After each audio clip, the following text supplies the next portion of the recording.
Señoras y señores, bienvenidos al Centro Asturiano de Madrid.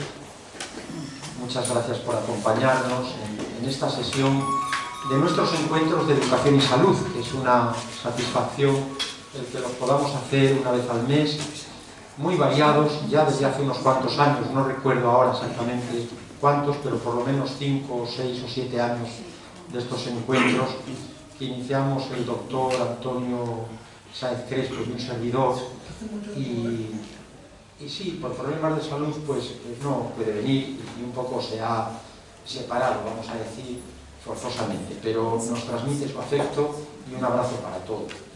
Y estoy muy contento de hallarnos en este encuentro que, además de ser de educación y salud, es de amistad, de verdadera amistad, lo cual pues es un tesoro y nos llena de alegría el poder compartir con todos los presentes y aun con algunos de los ausentes que no han podido acompañarnos, pero que se suman a este acto. Y si me lo permiten, pues voy a citar un poco a algunos de los que veo. Por un lado, Sergio, que es directivo de la casa. Muchas gracias, Sergio, por venir. Sergio Barredo. Está también Paco Fernández, muy agradecido, con Rosy, que no la veo muy bien, pero gracias, Rosy, también por estar. Muchas gracias. Está este señor, que no recuerdo su nombre. ¿Cómo es su nombre, señor? El suyo. ¿Su nombre? Yo. Sí. José Luis. José Luis, que viene con mucha frecuencia. Gracias por seguirnos también. Están los profesores Marluxia Meneses de Paiva y José Mateus do Nascimento, ambos de Brasil, que están realizando una estancia postdoctoral en nuestro Departamento de Estudios Educativos, lo cual es un honor y un orgullo legítimo y una gran satisfacción, con los que tanto compartimos ya desde hace pues bastantes años, porque el tiempo pasa deprisa y al menos desde el año 2008 que nos conocimos, pues vamos realizando colaboraciones muy fecundas de carácter académico, por supuesto desde la amistad y desde objetivos comunes y vocaciones compartidas, ¿no?, en torno a la educación escolar y social. De hecho, allá por diciembre esperamos tener un seminario hispano-brasileño, el tercero. El primero fue en el año 2015, luego tuvimos otro el año pasado con carácter virtual estrictamente, y este va a ser en formato mixto, híbrido, y bueno, en la Facultad de Educación ya está reservada la sala de conferencias y también lo solicité en medios audiovisuales, con lo cual ese apoyo técnico que aquí nos brinda tan amablemente Armando, pues allí también lo vamos a tener cubierto, de manera que muchas gracias. Y nos consta que hay unas cuantas personas de Brasil, también de España, estamos haciendo trámites. La profesora Rosario Limón está muy activa en ese sentido, haciendo unos trámites con otros profesores que probablemente participen, y además en esta ocasión, como lo fue también el año pasado, va a ser iberoamericano, José María, porque va a participar al menos una profesora de México, al menos un profesor de Paraguay, el doctor Eber, desde hace bien poco ya doctor, una doctoranda venezolana, aunque reside ahora mismo en México, pero venezolana al fin, y también desde Portugal la profesora Carolina Carvalho.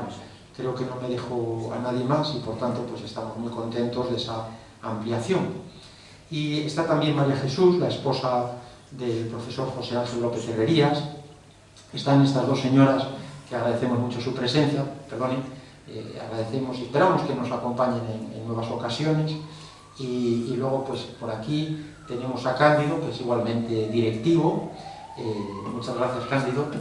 Y a Tino, que es nuestro socio, pues hoy por hoy más veterano, en el buen sentido, y con todo lo que ello supone de memoria de la casa y de referencia para todos, aparte del directivo. Y muchas gracias también al presidente adjunto, Andrés Menéndez, aquí en primera fila, conjuntamente con nuestra asturiana adoptiva en Madrid, que es la doctora Rosario Limón Mendizábal, profesora Chayo, que es siempre un gusto tenerte con nosotros. Muchas gracias, Chayo, catedrática de Pedagogía Social y de los Mayores.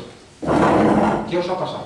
Pues que esta señora viene a una conferencia que no es esta, pero a la calle Farmacia 2. Esto no es abajo, una planta más abajo. Es una planta más abajo, en la tercera. Me están preguntando, digo, pues... Sí, perdón. No, nada. Hasta luego. No, hasta luego. Es que Bien. me preguntaban, Sí. y yo digo, pues Sí. esta no... Es que no Bueno, pues muchas gracias a todos y entonces ahora voy a presentar un poquitín más a los amigos, compañeros que me acompañan.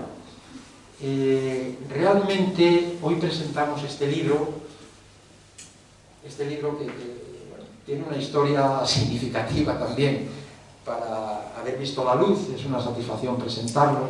Hoy no nos acompañan alumnos, yo primero porque no lo he dicho, os hago esta confesión. ¿Por qué? Porque es que ahora, curiosamente, lo consideran una autopromoción. Sí, lo dicen así, y entonces pues ya prefiero ni decirlo, ¿no? Ya ni lo digo, ni se lo comento a los alumnos. Es estas distorsiones que en nuestro tiempo se producen, porque yo considero, y más en educación social donde trabajo, que es importante tender puentes a la realidad viva, a los centros culturales, a otras asociaciones, y realmente el esquema predominante, no digo exclusivo, pero sí el mayoritario, es encerrarse entre las cuatro paredes, en el horario estrictamente establecido de forma oficial, y entonces pues llegamos a una situación que resulta verdaderamente curiosa, cuando menos. Bueno, Museo de Palabras, este libro se encamina efectivamente al desenvolvimiento personal y social. Yo debo decir que fundamentalmente está escrito por el doctor José Ángel López Herrerías, que es asturiano adoptivo en Madrid. Ahora le presentaré un poquitín con arreglo a lo que se incluye en el libro, pero digo que sobre todo le corresponde a él, y luego también José María, porque aproximadamente creo que tienes unas 115 palabras. Buscando en el correo inicial que enviamos a la editorial, es un diccionario cultural para hoy, me parece que este es el subtítulo, y a José Ángel le corresponden 115 palabras. Pero aparte es que fue una idea suya. Realmente es una idea de José Ángel, es una expresión, por lo menos hasta donde yo conozco, disculpadme, Museo de Palabras es una idea de José Ángel que viene compartiendo con nosotros, a veces en encuentros informales, en comidas, etc.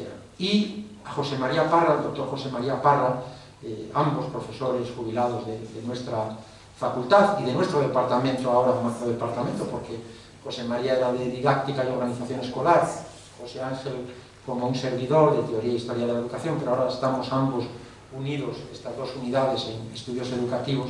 Pues a José María Parra le corresponden 36 palabras, si no he contado yo mal, y a mí, un servidor, 12 palabras, 12.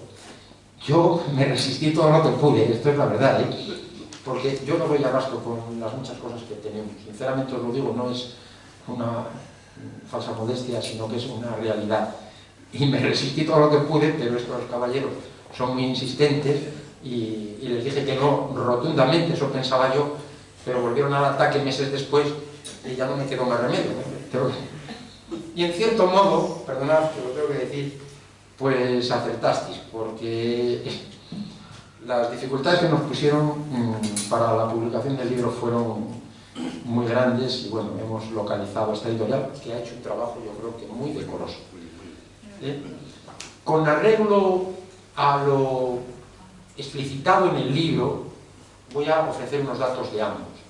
José Ángel López Herrerías, licenciado en Filosofía, en Pedagogía, en Ciencias Políticas, doctor en Filosofía, catedrático de Teoría de la Educación, en la Complutense, profesor titular de universidad, catedrático de Escuela Universitaria, formación del profesorado, catedrático de Filosofía, Instituto de Bachillerato, inspector de Enseñanza Media, con numerosas publicaciones, Poesía y Educación, Aprender y Enseñar Competencias, Pedagogía del Amor, Pedagogía de la Verdad, Pedagogía de la Belleza, Pedagogía de la Bondad, Pedagogía del Bien Común. Estos son los últimos libros, había que elegir algunos y José Ángel eligió los últimos, esta tetralogía que pudimos presentar aquí significativamente hace un año o menos, este año.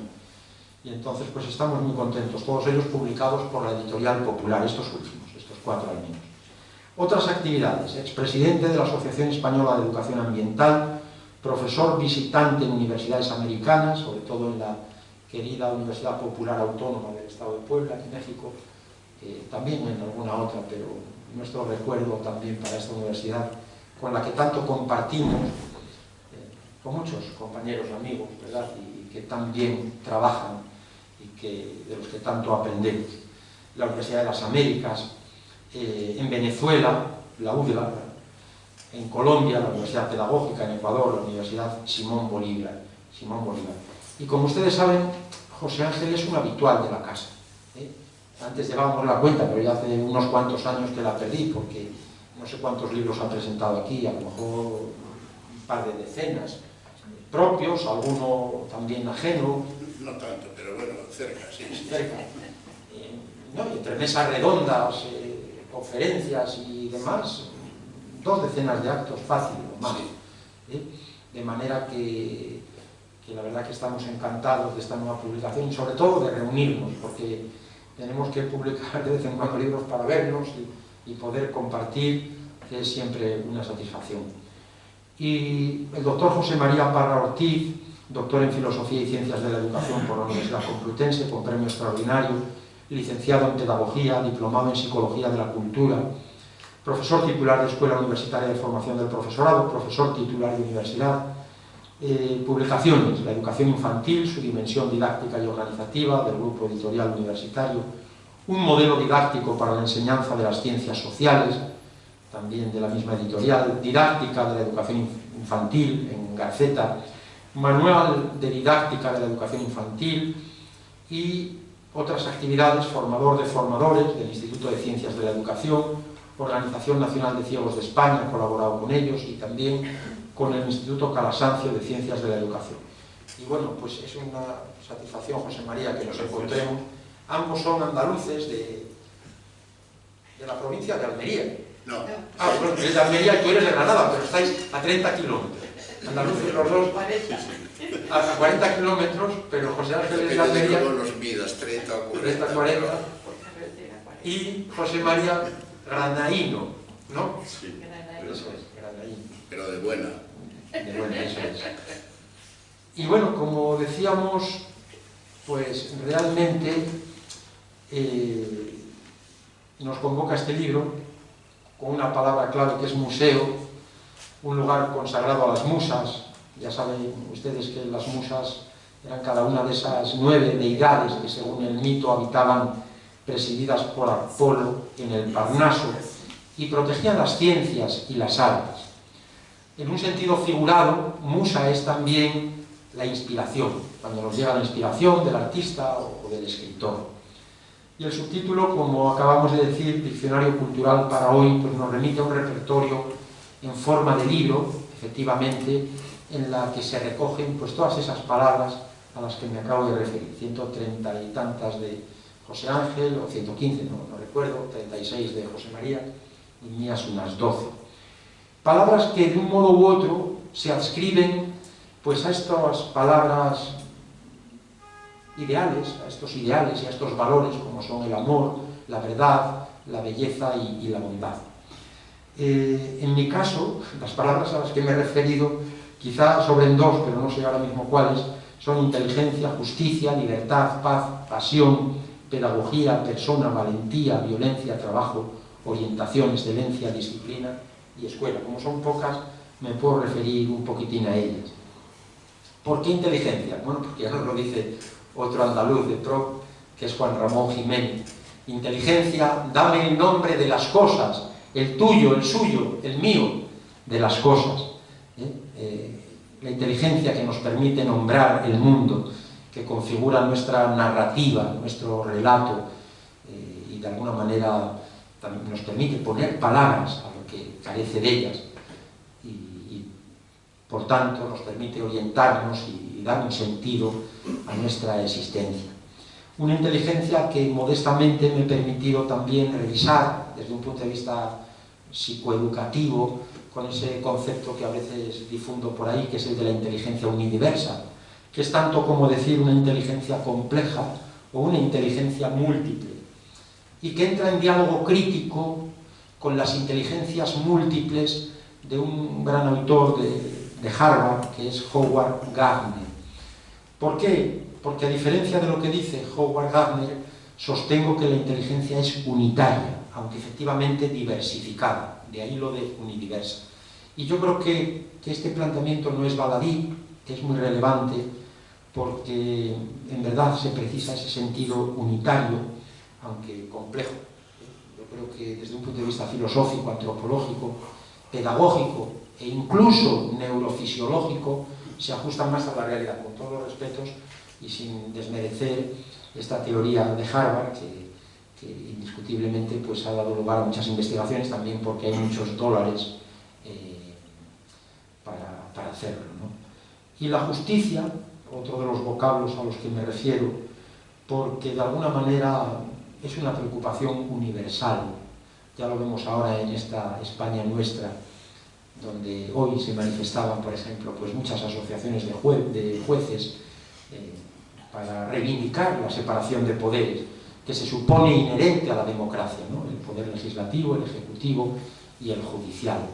Y que en nuestra cultura occidental y occidentalizada, pues de alguna manera ya nos remite también a Platón, y como no a Aristóteles, a Platón con ese esquema cuatripartito de la justicia, la fortaleza, la prudencia y la templanza. Y de alguna manera, aunque admita muchas concreciones, pero es por tanto un valor en el sentido mayúsculo de la palabra, que naturalmente está condicionado por los tiempos y por las necesidades de justicia que en cada momento se puedan plantear, pero ello no invalida el sentido perenne que la justicia debiera tener. Y junto a la justicia, pues otra palabra a la que me he referido es la libertad.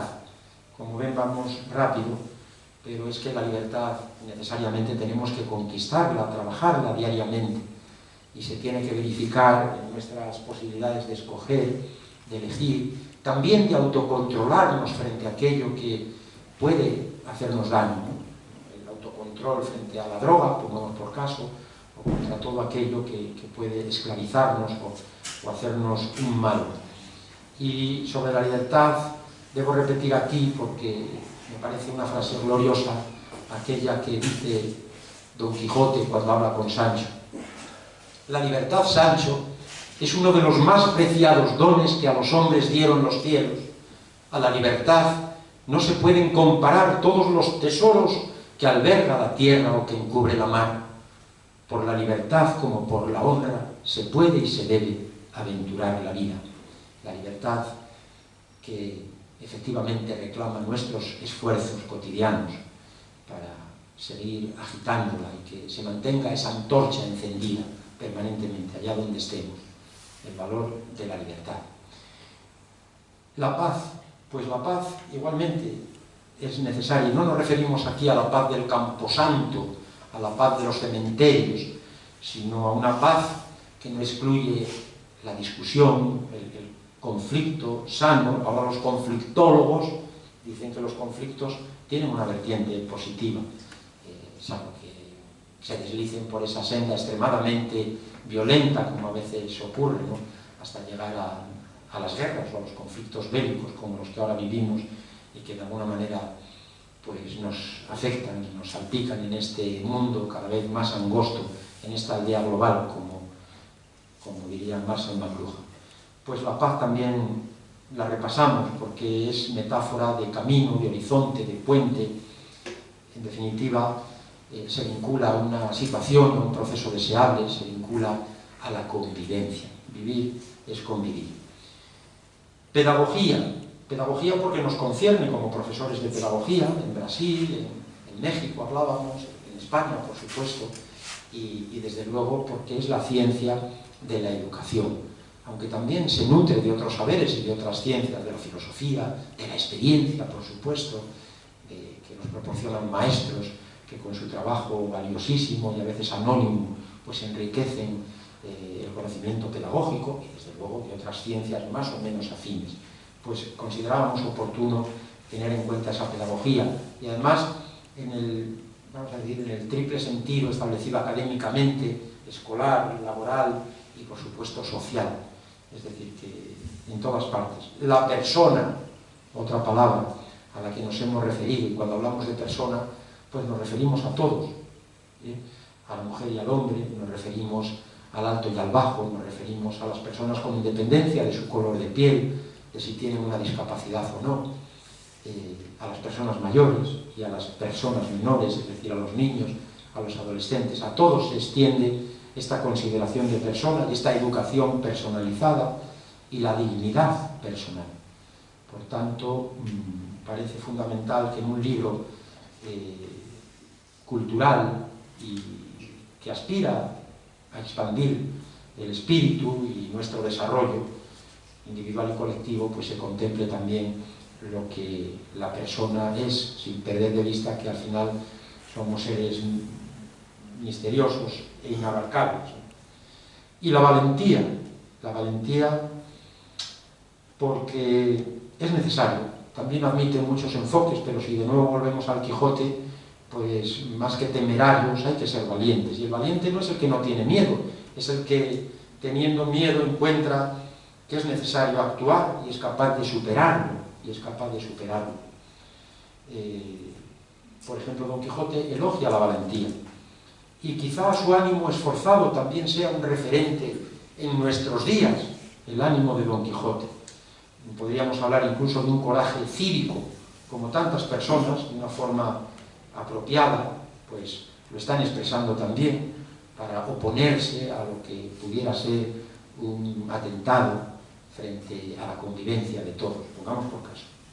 La violencia, un fenómeno al que personalmente pues hemos dedicado unos años, gracias sobre todo al doctor Jesús Martín Ramírez, que en paz descanse, falleció este mismo año, y del que heredé ese grupo sobre la violencia. Aquí hemos tenido la fortuna de presentar varios libros sobre violencia, en los que ha participado la doctora Rosario Limón, y también José Ángel en alguno, y también la doctora Marlusia Meneses, etc., ¿no? Violencia y deporte, violencia y trabajo, violencia en la familia, violencia y salud mental, violencia y diversidad cultural, etc. Ahora queremos organizar algo también sobre esto, llevados por un profesor de Colombia, a ver si es posible, en Brasil, quizás sobre violencia y bandas juveniles, que es lo que nos ha propuesto el profesor, no yo, pero bueno, estamos tratando de encauzar. Y el trabajo que en otro tiempo pues se vivía como algo negativo. La propia palabra trabajo es curiosa, es tripalium, viene de tripalium en latín, que era un instrumento de tortura con 3 maderos cruzados a los que se ataba al reo para azotarle, porque a lo mejor se consideraba que no había rendido lo suficiente. De ese tripalium, de ese instrumento de tortura, llegamos ahora a los verdaderos torturados, que son los que carecen de trabajo queriendo trabajar y no pueden, ¿no? Los parados. Y España en esto está batiendo lamentablemente récords en Europa y sobre todo en nuestra juventud que tiene muchísimo paro. Pues también repasamos esto. Y la orientación, otra palabra, que se deriva de oriente, qué palabra más bonita, que es lo que están haciendo. Oriente, orientación, a semejanza del sol, el sol naciente que también nos orienta, sobre todo en la oscuridad. Pues esa orientación tan necesaria, tan inherente a todo proceso educativo, desde el punto de vista igualmente escolar, académico, vocacional, profesional y personal, tan necesaria esa labor orientadora. La excelencia, muy relevante, como lo mejor y la calidad posible. Vamos a ver dónde la situamos, esa excelencia, pero indiscutiblemente también puede servir de referencia para la autosuperación y la mejora personal. La disciplina, un concepto igualmente controvertido, pero necesario, sobre todo si se encamina al desarrollo personal y social, no la disciplina en el sentido del azote, como tenía antiguamente, sino que venga Foucault, Michel Foucault, y nos lo recuerde, ¿no? con sus planteamientos críticos sobre las instituciones punitivas, entre ellas las prisiones, otros centros de clausura, y las escuelas, las instituciones escolares. Tenemos también la escuela, que nos remite a la idea del ocio, del tiempo libre, y por supuesto a la necesidad de trabajar por mejorar nuestra escuela, que no sea meramente reproductiva, sino también transformadora, una escuela donde tengan cabida a todos. Hoy he podido leer, y esto de verdad que es una satisfacción muy grande, nos han publicado en fechas recientes la revista Asturias digitalizada en la Biblioteca Nacional de España. Hoy he revisado un poquitín varios números, pero esto va para una labor de investigación, de historia de la educación, finales del siglo XIX. El Centro asturiano en Madrid, que entonces se llamaba Centro de Asturianos en Madrid, tenía una junta de enseñanza. Eran instituciones de socorros mutuos, como por ejemplo ocurría en Cuba, etcétera, y en otros países, y también aquí, pero sobre todo daba formación a asturianos humildes, con una nómina, con una relación de profesorado impresionante, muchas asignaturas, solfeo, música, hasta elaboración de ramos de flores. Había profesoras de elaboración de ramos de flores. Viene toda la relación de asignaturas y escritos sobre esto. Es interesantísimo, interesantísimo. Matemáticas, lengua, historia, interesantísimo, de verdad. Viene en la revista, todavía en el siglo XIX. Hablo de la revista porque nos la han digitalizado desde el año, no sé si 80 y tantos, lo cual contribuye a dignificar la revista y al propio centro, de alguna manera. Pues escuela, palabra, y aquí me quiero detener un momento porque el libro, y ya voy concluyendo, porque el libro se llama Museo de Palabras, pero yo me voy a referir ya a la palabra, así en singular, con la que de alguna manera se descubre y se describe el ser esencial de la persona, porque por la palabra nos elevamos orgullosos sobre el resto de los seres vivos. Por la palabra cooperamos con nuestros congéneres y avanzamos en la construcción de proyectos compartidos, eso deseamos. Junto a este uso también el lenguaje se ejerce a veces para atacar a los otros, para manipularles, para ofenderles, palabras a veces que hieren e incluso pueden matar. Una palabra alejada de la palabrería, a esto se dedica en gran medida este libro. Y la nuestra es una lengua creativa, una lengua adornada, tierna, apasionada y esperanzada, una lengua sembrada por el mundo, abarcadora, universal, una lengua que expresa nuestra alma también misturada, diversa, en la que ríen y lloran, piensan, recuerdan, aman y viven cerca de 600 millones de personas, una lengua, la nuestra, que nos hermana.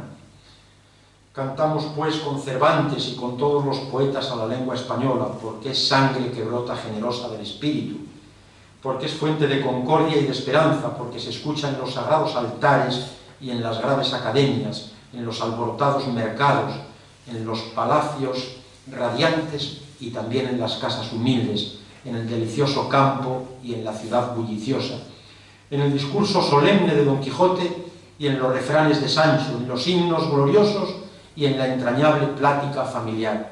Lengua que es morada y puente, madre y promesa en el viejo y en el nuevo mundo. Lengua que es fuego cuando expresa el genio y en labios de amante es dulzura y pasión. La necesidad de cuidar la lengua se funda sobre todo en su condición de sistema complejo de comunicación, de correspondencia interpersonal. Cuantos constituimos la vasta y creciente comunidad de copropietarios de la lengua española debemos velar por su salud y vestirla, siempre que sea posible, con sus mejores galas, aunque sin caer en vano alarde de erudición. El príncipe de los ingenios nos enseña que el lenguaje es patrimonio de todos, fuente de comprensión y concordia, al igual que motor de desarrollo personal y social. El español es hoy la segunda lengua del mundo por número de hablantes nativos y el segundo idioma de comunicación internacional. Uno de los aspectos en que se descubre esa potencia elevadora de la palabra, de ahí lo del Museo de Palabras, es que tiene por destino el alma y, en gran medida, a través del diálogo constante, ya que hablamos de esta obra, en el Quijote. Sin la conversación entre el caballero y el escudero, un gran hablador, no habría libro. A este extremo se llega y nos descubre esa profundidad didáctica entre el flaco y el gordo, que voy a leer, de hecho, un fragmento, para que se advierta el valor del diálogo en el Quijote y en la vida en general, en cualquier idioma. Dice así Don Quijote: cada día, Sancho, dijo Don Quijote, te vas haciendo menos simple y más discreto. Sí, que algo se me ha de pegar de la discreción de vuestra merced, respondió Sancho, que las tierras que de suyo son estériles y secas, estercolándolas y cultivándolas vienen a dar buenos frutos. Quiero decir que la conversación de vuestra merced ha sido el estiércol que sobre la estéril tierra de mi seco ingenio ha caído, la cultivación, el tiempo que ha que le sirvo y comunico, y con esto espero de dar frutos de mí, que sean de bendición tales que no desdigan ni deslicen de los senderos de la buena crianza que vuesa merced ha hecho en el agostado entendimiento mío. Pues nada más, muchas gracias y les dejo con José María.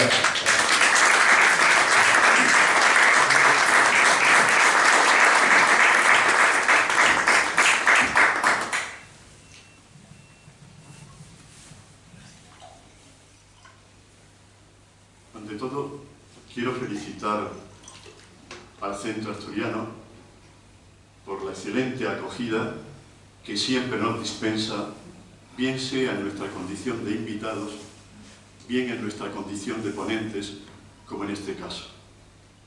Bueno, decir que Valentín ha hecho un perfil personalizado del sentido y el alcance de esta obra con su capacidad oratoria.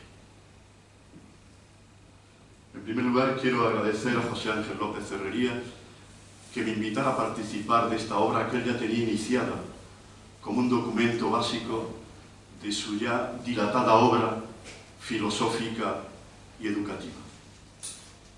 Y a Valentín, por su capacidad de gestión, de comunicación y de coordinación con la editorial Aula, sin cuya labor esta obra no hubiera visto la luz. Porque tenemos que reconocer que este tipo de obras venden poco. Hoy día, si se dan un paseo por las grandes superficies, por ejemplo por el Corte Inglés, comprobarán que aquellas obras de carácter escabroso, dedicadas a algún famoso del momento, o la novela histórica, venden. Pero una obra de este carácter apenas se encuentra un lugar en esa exposición de materiales. En mi decisión para dicha colaboración han influido varias razones. Una de ellas es que este tipo de trabajo no me es ajeno. He colaborado en la publicación de varios tipos de diccionarios dedicados a la formación inicial y permanente del profesorado, por ejemplo, a través del Diccionario de Ciencias de la Educación o a través de la Enciclopedia Técnica de la Educación, y orientados también a la formación del alumnado de los diferentes niveles educativos a través del Diccionario Usual Escolar, todos ellos publicados por la editorial Santillana, editorial a la que estuve vinculado por espacio de 20 años.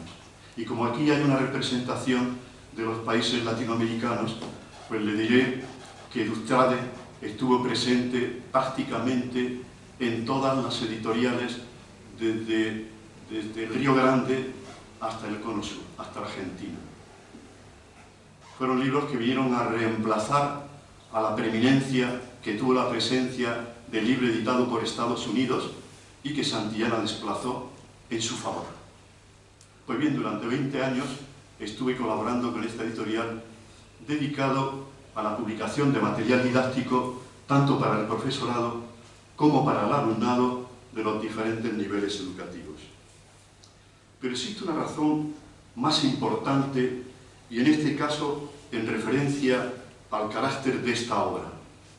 Una obra que surge de nuestra pasión por la lengua en tanto que comunicadores, de personas que han hecho de la profesión docente un estilo de vida.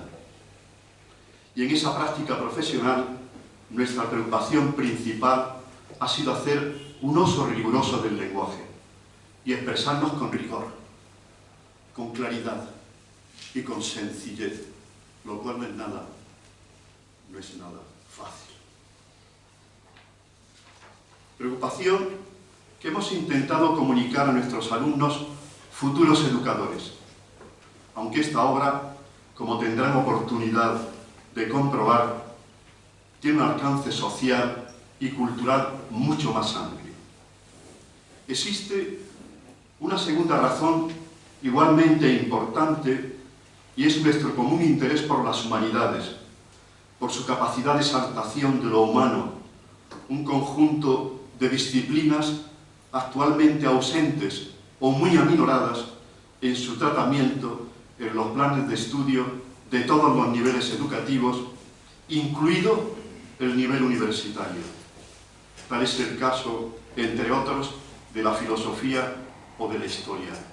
Pero también se está huérfano de la economía, de la ciencia política, de la antropología social y cultural, de la teoría educacional. Es un verdadero desierto. Hemos de partir del postulado de que vivimos en una sociedad científica y tecnológicamente avanzada, sometida a un proceso de cambio continuo, donde el fin de las humanidades no deberían ser solamente el desarrollo del ser humano en cuanto a individuo, sino que además debería ayudarnos a comprender y mejorar el mundo en que vivimos. Un mundo que debería ser ámbito de expansión de la experiencia, de convivencia democrática y de realización ciudadana, donde impere la justicia social. Las palabras han sido siempre objeto de indagación, de investigación, ya desde una perspectiva personal, en tanto que son un fiel reflejo de lo que somos y cómo somos, de lo que pensamos, creemos y sentimos. Ya desde una perspectiva social, en tanto que reflejo de una determinada cultura, de lo que preocupa a un grupo social en un momento determinado de su historia. En cualquier caso, con el propósito de conocer cuál es la vitalidad de un idioma, cuál es su actualidad.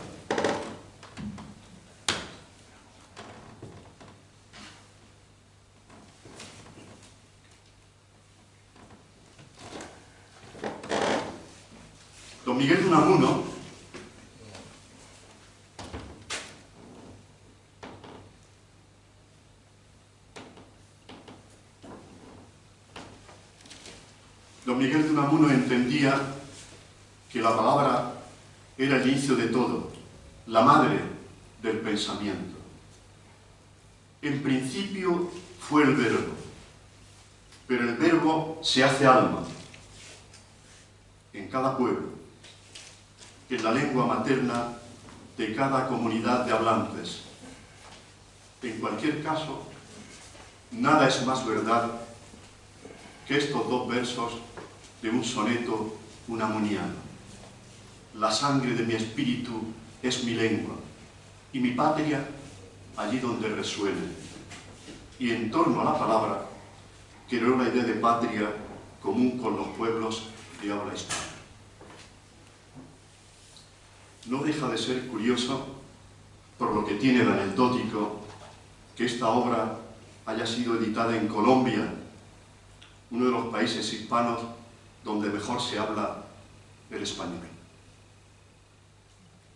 Todo lo contrario de lo que acontece en nuestro país. Actualmente, la lengua española se halla en un proceso acelerado de destrucción por imposición de las ideologías. Hoy, la palabra se ha degradado hasta límites inconcebibles. Se ha creado un metalenguaje donde la palabra enmascara la realidad en lugar de dar testimonio de ella. El uso que hace la clase política y un gran sector de los medios de comunicación social, son un buen ejemplo de ello. Es necesario dignificar la palabra. Ese es, entre otros, uno de los propósitos de la obra que hoy presentamos, Museo de Palabras. Museo de Palabras no ha de ser interpretado como un diccionario al uso, como un archivo de términos estáticos que ha sido seleccionado en su razón de su nivel de frecuencia de uso y su permanencia en el tiempo, sino como un repertorio de palabras de gran significación y relevancia, de gran actualidad, que toda persona debería poseer para organizar su proceso comunicativo e interaccionar de forma coherente y responsable con sus conciudadanos, cumpliendo así con lo que podríamos denominar como un deber de ciudadanía. Creemos que del conocimiento y uso que hagamos del idioma depende su futura grandeza o su depauperización, algo que nos concierne a todos y que a todos nos exige la responsabilidad y el compromiso. Esta obra es también en parte nuestro compromiso. Es un hecho incuestionable que la sociedad del conocimiento nos vemos obligados a revisar continuamente y a un ritmo cada vez mayor nuestro archivo de datos, y a menos que lo actualicemos, nuestros actos correrán el riesgo de quedar alejados de las demandas de la realidad y nos iremos haciendo progresivamente menos competentes. Museo de Palabras proporciona al lector de cualquier condición un bagaje cultural para situarse de forma comprensiva y reflexiva ante el mundo de hoy, y lo hace desde muy diferentes perspectivas: social, política, económica, cultural, educativa, histórica, religiosa. En cuanto al tipo de análisis que ha sido adoptado, responde a un enfoque humanista de la cultura donde el trasfondo axiológico resulta evidente. De ahí que la idea matriz, que su organización central gira en torno a valores como la verdad, la bondad, la belleza, y culminando todo ese andamiaje lógico, ético y estético, el amor. Se trata, por tanto, de una propuesta lingüística muy esperanzadora y necesaria en un momento en que los valores que orientaron las realizaciones de las generaciones anteriores se ponen en tela de juicio sin que se haya elaborado una que la reemplace con un mínimo de adhesión colectiva. En Museo de Palabras, los términos que aparecen seleccionados responden a diferentes marcos conceptuales: la filosofía, la psicología, las ciencias sociales, la teoría de la educación y la didáctica, entre otros, en correspondencia con los ámbitos de especialización de los autores que han participado en su realización. El tratamiento dado a cada término es esencialmente didáctico, de acuerdo con el orden marcado por la técnica de la enseñanza y de la comunicación. Se inicia con la presentación del término y se adjuntan aquellos otros que guardan relación conceptual o temática. Por ejemplo, en relación con el término nacionalismo, nación, entidad autónoma, identidad nacional, Estado-nación, se plantean a continuación dos interrogantes con el propósito de que el lector asuma la disposición reflexiva de interiorización que le lleva a la comprensión. Sigue con el desarrollo conceptual de la palabra en cuestión.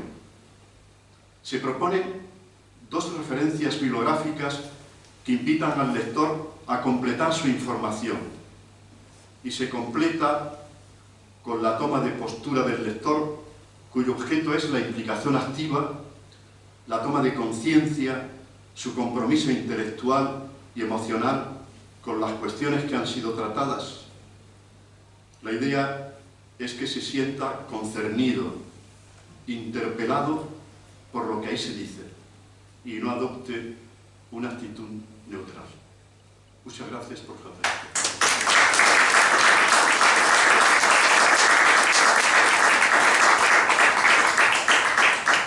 Muchas gracias. gracias, profesor José María Parra. Tiene la palabra el profesor José Ángel López Cererías.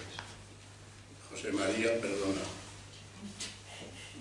Porque alguien te quería escuchar y mira por dónde ha usado mi teléfono para conectar contigo. Discúlpame. Siempre tranquilo.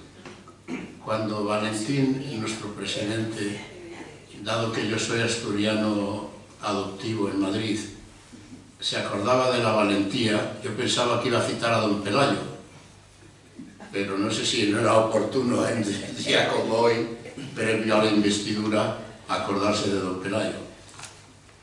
Bueno, buenas tardes a todos, gracias por vuestra presencia, gracias amigos de la mesa, compañeros, coautores del libro. Después de lo que han dicho, creo que queda poco por dilucidar. Ellos han tenido la gentileza, la bondad de decir la realidad, y es que la idea fue mía. Ustedes disculpen. No tiene ningún mérito. Es el libro en el que tal vez más me ha costado escribir, porque tengo que decir, no sé si por egoísmo, bueno, he hecho 100 y alguna entrada. El libro tiene 150 o 160 por ahí, y pensé que podía escribirlo. Pero a medida que fue avanzando el tiempo y la dedicación, me di cuenta que era un trabajo, repito, de los que más trabajo me ha supuesto realizar en mi vida. Porque claro, escribir algo sensato, ordenado, claro y reconocible, sobre 100 y alguna expresión, palabras como las que han dicho los compañeros, paz, amor, bondad, nacionalismo, etcétera, religión, cultura, etcétera, pues suponía un esfuerzo muy amplio. Pero ¿cuál es el motivo por el que este libro empezó a germinarse? Porque como han dicho muy bien mis compañeros, yo soy un enamorado de la palabra, igual que cualquiera de nosotros que se ponga un poco a reflexionar qué es lo que nos hace persona y qué es lo que nos hace diferente. Les recordaré que los griegos, para dar alguna idea de por qué hay que enamorarse, como si fuese algo impositivo de la palabra, los griegos, para hablar del pensamiento y la palabra, que son dos realidades psicoafectivas, biológicamente diferentes, uno es como la dimensión interiorizada, pensamiento de nuestra palabra, el pensamiento exteriorizado, tenían una única palabra, un único término, logos. En la política, Aristóteles dice una expresión preciosa. Bueno, dos, dice más cosas, pero me voy a fijar en dos expresiones. Una, el único animal que tiene palabra, y eso le hace diferente de cualquier otro ser, es el ser humano, es la persona humana.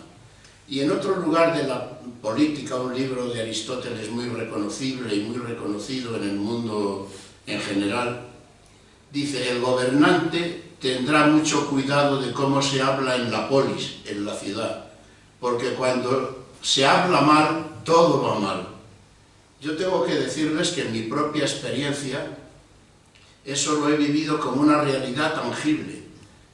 Recuerdo, por ejemplo, cuando era más joven, haber tenido, como no, situaciones de alguna crisis. Y uno de los elementos que recuerdo de aquella crisis, de aquel conflicto, de aquella realización personal que estaba desorientada o desnortada, era el que no tenía cuidado por cómo hablaba. Y decía hasta tacos. Gracias a Dios aquello no se repitió mucho, y en mi casa, por ejemplo, y en mi vida, ¿han oído hablar del bro? El bro es la expresión onomatopéyica de nuestra cultura universal influenciada, que no es ni hermano ni brother, sino bro. Lo cual demuestra que ya, cuanto más corto tengamos las palabras, más corto tenemos el pensamiento. Este es el problema de lo que estamos tratando. Si yo pienso poco, tengo pocas palabras, y si yo tengo pocas palabras, pienso poco. ¿Hay algo más triste, menos educado, menos valioso, que conformarse con ser un humano que no utiliza con cuidado y con interés el uso de las palabras, que es lo que nos constituye como personas? En el año 1998, en la Ciudad de México, quiero recordar, espero que no me equivoco en el año, si tuviese mucha habilidad digital lo comprobaría con el teléfono, pero no lo toquemos, no vaya a ser que se encienda de nuevo. En el año 1998 se celebró en la Ciudad de México el primer Congreso Internacional de la Lengua Española. Ya saben ustedes que desde hace unos años, desde ese año al menos, cada vez que hay una cumbre americana, que ocurre cada 4 años, en esa cumbre americana se dedica un tiempo, un día o día y medio, 2, a tener un especial interés por hablar de la lengua. Pues en aquel congreso participaron nada menos que Gabriel García Márquez, y el poeta mexicano Octavio Paz. La colaboración de Gabo eran 3 folios que se titulaban Botella al mar para el Dios de las palabras.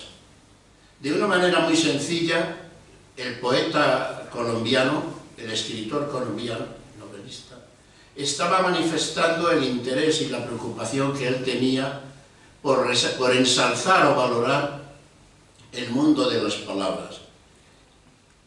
Y Octavio Paz decía, la palabra es el signo mayor de nuestra dignidad humana. Y yo creo firmemente en eso. Entonces me da educativamente y personalmente cierta pena que sea una de las cuestiones que tengamos en nuestra cultura menos animada, menos potenciada y menos cuidada. Esto me llevó, hará ya 15 años, porque el libro ha tenido una gestación que habría que ir a los libros de biología para ver cuánto tiempo están en el seno materno el elefantito de la elefanta, pero ha sido una gestación bastante complicada y lenta. Entonces pensé que lo que se podía hacer era un diccionario cultural. No sé en qué momento también de mi vida me surgió la metáfora del museo. El museo, además de la apelación a las musas que ha hecho Valentín, para mí significa la conjunción de 2 verbos, de 2 acciones humanas. Una seleccionar y otra exponer. Todos vivimos, y me gusta contraponerlo con el término mundo. Todos tenemos un mundo de palabras, desde Bro hasta excelentes lenguajes. O sea, hay un mundo de palabras muy amplio en todas las sociedades. Ahora bien, debemos asumir como valor educativo todo lo que nos ofrece el mundo de palabras, o debemos convertir el mundo en museo. Convertir el mundo en museo no quiere decir aceptar que todas las palabras del mundo tengan que ser aceptadas como valiosas. Convertir el mundo en museo quiere decir luchar, esforzarse por seleccionar y exponer del mundo, o sea, del conjunto de palabras, aquellas que más hablen de la dignidad humana, del valor de la persona, etc. En honor a don Andrés, voy a citar algo que ya he dicho desde aquí varias veces y que a él un poquitín le escandaliza. Por ejemplo, es mundo de palabras violencia de género. A mí me gusta sustituir violencia de género por el museo de respeto a la persona. Si sigo hablando de que hay que no tener violencia de género, uno se queda un poco así. ¿Y eso qué será? Por lo menos uno se pregunta qué será. Sin embargo, si uno dice respeto a la persona, a mí eso me deja con el alma oxigenada, con el espíritu abierto, con claridad de que estoy diciendo algo relevante, significativo y valioso. Entonces llegó el momento de ponerse a escribir.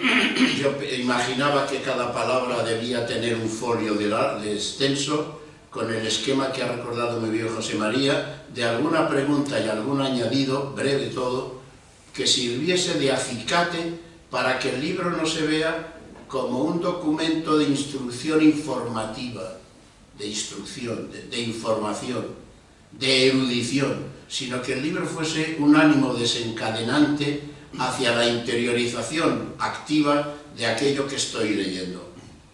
Al poco tiempo de empezar a redactar algunos términos, se lo dije a mi amigo José María: han comprobado ustedes que supe elegir bien, porque elegí para que me ayudasen a hacer el libro dos enamorados de la lengua tanto o más que yo. Disculpe que me ponga como referencia, pero ya que estoy hablando yo, pues para que acordarse de otra cosa.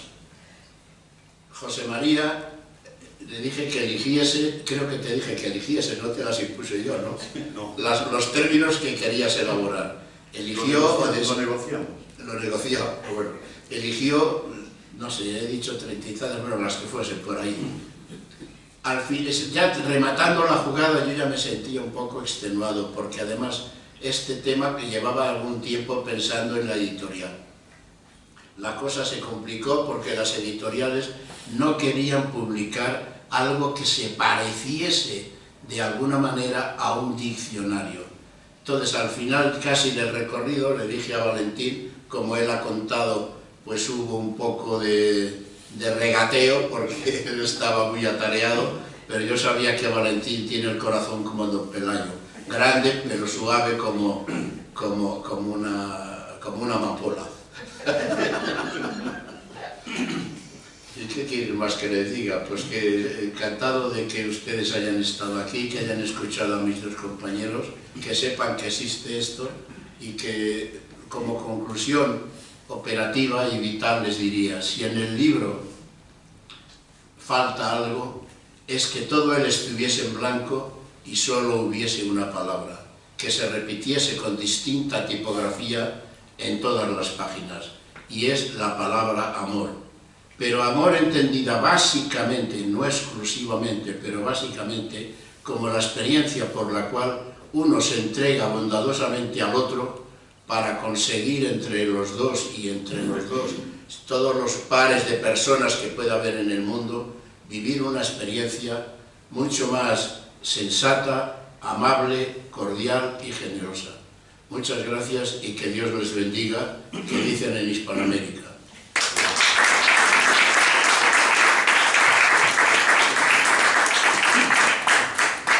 Muchas gracias, José Ángel. Yo, según hablabas, recordé que me he olvidado de decirles en la editorial que teníamos hoy esta presentación, aunque se lo comuniqué hace un mes, pero se me ha pasado completamente. La editorial, la verdad que estamos muy agradecidos porque el resultado ha sido bueno, yo creo que muy bueno. Es una edición cuidada y en muchos aspectos muy cuidada. Yo quiero recordar que además esto nos llevó a conversar entre nosotros bastante, que nos miraron con lupa lo escrito, hasta el punto de que nos hicieron revisar, porque nos faltaban a veces páginas, y las páginas concretamente, que nos generó un verdadero problema. Tuvimos que, en algunos aspectos, eliminar texto, porque no sabíamos dónde estaba la página donde se citaba aquello, ¿no? Y si bien somos académicos y debiéramos estar acostumbrados, pero no hasta el extremo que la editorial Aula de Humanidades nos pidió. Pero no, muy bien, realmente agradecemos mucho la edición y tenemos que decir que lo llevamos a otras editoriales, entre ellas, yo lo lamento, a nuestra querida Universidad Complutense, pero no fue posible. Y lo lamento porque creo que sí podrían tener, sin llegar al nivel de la Universidad Nacional de Educación a Distancia, la UNED, que promociona, ahí sí, mucho a sus profesores y con frecuencia les publica, y yo he visto que hay además una gran heterogeneidad de publicaciones, algunos son muy buenos y otros no tanto, pues yo no digo que al nivel de la UNED, que es una universidad a distancia, como he sabido, la única universidad nacional que tenemos, pero la Complutense debería, yo creo que, promover mucho más la publicación de libros de sus autores. Realmente esto es muy complicado, Esto es la razón, por ejemplo, de que nosotros cuando organizamos estos CICA sobre violencia, pues agradezcamos a una universidad que es mucho más ágil en ese sentido, como es la Universidad de Nebrija, porque si esperamos a que nos lo publique la Complutense, apaga y vámonos, como suele decirse, no nos lo publica. y aquí llamamos a la puerta y efectivamente se nos cerró. Además, nos marearon un poco. Es una crítica constructiva la que hago, porque de hecho se lo trasladé al nuevo responsable. Ya nos ocurrió con el seminario hispano-brasileño, quizá la profesora Marlusia no lo sepa, pero con el seminario hispano-brasileño del año 2015 nos ocurrió exactamente igual. Presentamos el proyecto, nos estuvieron mareando y luego nos dejaron un poco abandonados y tuvimos que ir. Afortunadamente nos rescató la Revista Iberoamericana de Educación, pero con el libro igual. Después de haberlo pasado todo a no sé qué sistema, no recuerdo, Chicago o algo así se llamaba, oiga, pero díganos nosotros por delante, porque si lo tenemos todo que reestructurar con arreglo al sistema Chicago, como hicimos, para luego decirnos que no vale, pues increíble. Entonces, muy agradecidos. Pero fíjense ustedes lo que es la globalización, que aquí lo comprobamos muy bien, y es que después de este trabajo, a través del correo electrónico muy sistemático y muy continuo, la verdad que muy bien, y revisión por parte de los compañeros y por un servidor, apretaron un botón, una vez que el libro ya estaba pactado en su configuración final, dieron al botón y lo imprimieron en Madrid. El libro está impreso en Madrid, porque trabajan con una imprenta madrileña, y entonces lo imprimieron aquí con el ISBN, con todos los depósitos legales correspondientes, y muy bien, no, una maravilla en ese sentido, es este fenómeno de la globalización que en este caso pues, nos mostró su mejor cara. Y entonces estamos muy contentos por este motivo, y bueno, ojalá que pueda interesar también, porque como bien han explicado tanto José Ángel como José María, pues se trata de alguna manera de poner en valor lo que la palabra es, y para ello se han seleccionado estas muchas palabras que no agotan afortunadamente el espectro que tenemos en nuestro idioma, pero de alguna manera son palabras sugeridoras, palabras estimulantes, instructivas, emocionales y valiosas en suma, ¿no? Y a mí me gustaría ahora pues que, haciendo bueno ese diálogo cervantino, si alguien quiere hacer alguna pregunta, algún comentario, pues con mucho gusto respondemos o hablamos. Si alguien quiere hacer alguna pregunta. Me gustaría, yo, enhorabuena a los tres Muchas gracias. autores, de verdad, y creo que va a ser una obra de interés, de verdad, para los alumnos y para los profesores también, porque cuando uno estudia un tema, para mí me resulta muy positivo el ir a un museo, que además me gusta mucho el título que le habéis puesto, Museo de Palabras, y ver pues, el enfoque, etc.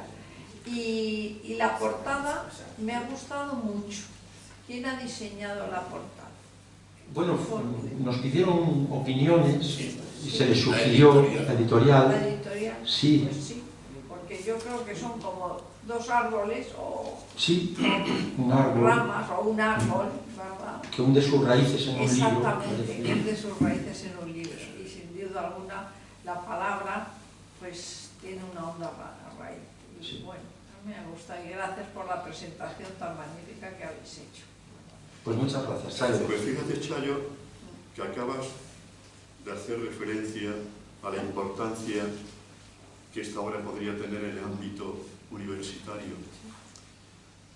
Yo tenía aquí recogido, se trata de una obra de gran alcance que, si bien pretende brindar un servicio cultural al ciudadano, puede servir a sí mismo de pórtico o documento básico para los alumnos que cursan las carreras de magisterio y de pedagogía en función de su finalidad última en pro de la formación armónica e integral del profesorado. Podría considerarse como una especie de vademecum lingüístico. A mí me preocupa extraordinariamente el proceso de degradación lingüística que se está dando en nuestro país. Es tremendo. Que no se haga uso de la lengua española en su detrimento y que se tenga que recurrir a las lenguas regionales en el Congreso de los diputados. O que se utilice el niño, niña y el niñe, es decir, el masculino, el femenino y el ambiguo, que ha tenido un cierto predicamento en el ámbito del feminismo. Es un tema verdaderamente preocupante. Y eso va en menoscabo de la formación integral de nuestro alumnado. Es tremendo. Hoy a mediodía, creo que fue en el telediario, apareció un señor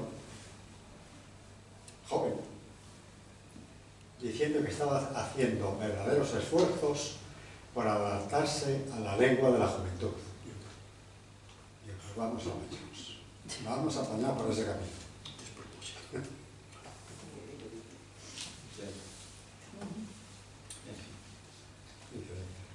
Bueno, una curiosidad. Hay parece ser algún museo de la palabra en España. Sí, no sé dónde lo he visto, muy interesante, Museo de la Palabra, y bueno, es para plantearnos también alguna visita, llegado el caso, ¿no? Ayer precisamente tuvimos, entre otros actos, una reunión de casas regionales y se planteó la posibilidad de organizar visitas a museos, y bueno, es una posibilidad. Hay museos de la palabra, con una curiosidad, es interesante. Sí, por internet se puede localizar, en España al menos hay alguno. Pero es verdad que hay una degradación de la palabra porque cada vez se lee menos, y es una realidad, cada vez se lee menos. Nuestros estudiantes están cada vez más colgados de las pantallas, como nosotros mismos. A mí me ocurre porque somos siervos de ordenadores, de teléfonos celulares, etcétera, móviles, y entonces pues esto nos absorbe muchísimo y empobrece considerablemente. Es una realidad que tiene difícil solución. Es un problema con estas tecnologías y ahora esta inteligencia artificial, que el otro día nos dieron una charla aquí muy buena, pero cómo se maneja cada vez más, de un modo fraudulento, en muchas ocasiones, no siempre, y entonces pues se advierten las clases, y aparte está ese influjo pernicioso de los medios audiovisuales, porque si tú no tienes un discurso didáctico, tipo el comunicador televisivo, por ejemplo, o el de TikTok, es que no te escuchan los alumnos más allá de un minuto. Más allá de un minuto o dos no te escuchan, desconectan y se ponen a mirar, que yo se lo digo el primer día, el segundo, pero luego ya lo dejo por imposible, ya no les puedes decir, oye, ¿qué ¿No haces? se puede suspender directamente? Es muy complicado. Porque claro, los alumnos van complicado. llegando Yo cada vez más personalmente- analfabetos. Sí, Y una no realidad. puede ser que sean licenciados. Sí, pues No puede ser. Quería comentar que en el kilómetro 180 de la carretera de Madrid-La Coruña, Urueña, un pueblo de Castilla y León, que no sé si es de Valladolid, Sí, creo que Valladolid. es un pueblo que está dedicado al libro. Si pasan por ahí alguna vez, yo les animo a que se paren, porque además de que el pueblo es sorprendentemente, digamos que bonito, está encaramado en una especie de colinilla, cosa que ya es rara en Castilla y León, por su llanura, y es un libro que está íntegramente dedicado al libro. Hay frases por las paredes, hacen actividades o hacían. Últimamente me da la sensación de que ha decaído un poco la acción que mantenía anteriormente, pero en fin, el hecho es ese. He Tengo una encontrado anécdota. dos museos de la la palabra. palabra, sí. Uno en Madrid, Uno en Madrid. que se llama Muy bien. Fundación César Ejido Serrano, Eso es, calle otro mayor. Maldonado 65. Luego aquí se puede saber quién fue este señor, pero no lo voy a mirar. Y luego hay otro en Quero, Toledo. Ah, en Quero, Toledo. En Quero, Toledo. No sé. Sí. ¿Quién fue este señor? Pues no sé. Era toledano, o sea que debe de ser Quero, que este señor es de este pueblo. Sí. Empresario y promotor cultural y deportivo.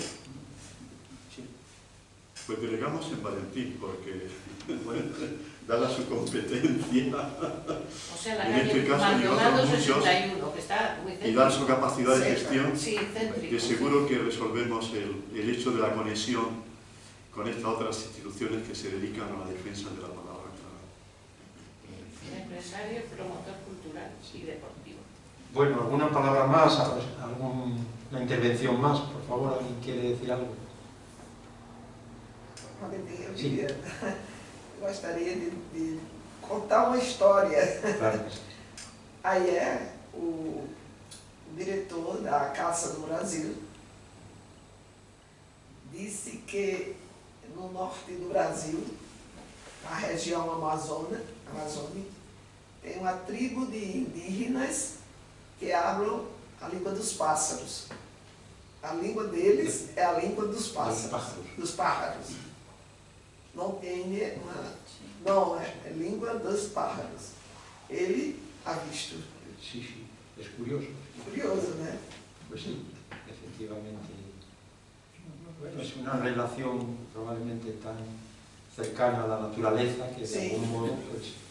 Y que ellos no tienen palabras lo como nosotros. Son las palabras de los pájaros. Sí, sí. Muy interesante. Hay aquí en Canarias, no sé si es en La Gomera, es otro fenómeno curioso y es que se comunican mediante el silbo. Silban, como están a mucha distancia, pues han aprendido un sistema de comunicación a través del silbido, el silbo gomero, yo creo que es en La Gomera, la isla de La Gomera, interesantísimo. Sí, ¿no? Pero verdaderamente... Y si te centras muy bien escuchándoles, puedes captar. captas muchas cosas por el silbido. Sí, sí. Hay que afinar y concentrarse. Sí, sí. Pero sí captas cosas en la forma de silbar. Sí, sí. Claro, una actividad de carácter agropecuario, como era el de La Gomera, pues los pastores se ponían en un punto culminante y se iban trasladando el mensaje de uno a otro a través del silbo. Sí. Bueno, pues muchas gracias a todos, porque realmente ha sido... Ah, bueno, pues... No, disculpadme, es que no sé en qué momento ha surgido lo de la comunicación. Yo quería decir, no sé si es polémico o no, que la función fundamental de la palabra no es comunicar, que también, sino sobre todo es generar espíritu, o sea, generar persona. La persona, si no tiene espíritu, si no tiene palabra interiorizada, es menos persona que la que tiene palabra, es mi opinión, tiene palabra interiorizada.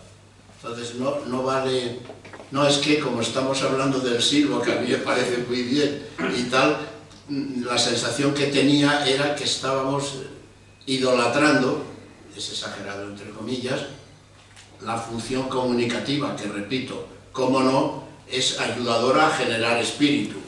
Pero la obra de arte en la que consiste nuestra conciencia, lo de obra de arte es otra metáfora muy bonita que es del filósofo francés Michel Foucault, en lo que consiste, ¿para qué existimos? Existimos para desarrollar una morada ética, una realidad humana que venga a ser una obra de arte. ¿Y cuál es el elemento básico cincelador de esa obra de arte? Los pensamientos con los que voy manejando mi vida. ¿Y qué son los pensamientos? Las palabras que tengo interiorizadas. Por esto, en cada centro de enseñanza, por ejemplo, a imitación de aquello de Platón, que nadie entra aquí que no sepa geometría, que nadie entre aquí que no tenga una visión sublime de la actividad humana de la palabra. Me ha salido largo, pero se podría recortar, pero esta sería un poco la idea con la que yo me despediría de ustedes esta noche con más tranquilidad que solo con el silbo gomé. No, en este caso, te ha vuelto un amoniano por aquello de la sangre de mi espíritu es mi lengua. Ese es el sentido. Bueno, y es tan importante la palabra que ya ha habido experimentos de no hablar para nada a un niño y criarle en el silencio, sin voz humana, bien atendido, bien alimentado. ¿Y qué ha pasado con esos niños? Esos están que han muerto, no han podido desarrollarse, porque no había palabra, no había ni espíritu, ni vida, ni nada, no había ser humano, no había... Eso, vosotros que sabéis de eso, no tenéis más. Pues sí. ¿Eso se practicó de verdad? Por supuesto, un rey de Francia, me parece que fue, no sé exactamente... Un despotismo ilustrado, Federico II. Sí, se practicó. Quería averiguar cuál era la lengua que los humanos hablarían sin influencia de otros. Claro, Entonces encerraron a unos niños, no sé si 30 o 40, en un local, y cuando luego los quisieron recuperar ya no hubo manera, porque había pasado el tiempo en que las neuronas tenían la posibilidad de ejercer esa función de carácter reflexivo, digamos, ¿no? Y ese fue rey. Federico II de Prusia, año 1800, no sé cuánto. No sé cuánto, perdona, o sea, en el siglo XIX al principio. Sí. Bueno, pues si José Ángel se ha vuelto un amuniano, se ha expresado, yo lo voy a hacer ahora machadianamente también, porque quiero terminar con estos versos que dicen así: converso con el hombre que siempre va conmigo, quien habla solo espera hablar a Dios un día. Mi soliloquio es plática con este buen amigo que me enseñó el secreto de la filantropía. Muchas gracias a todos.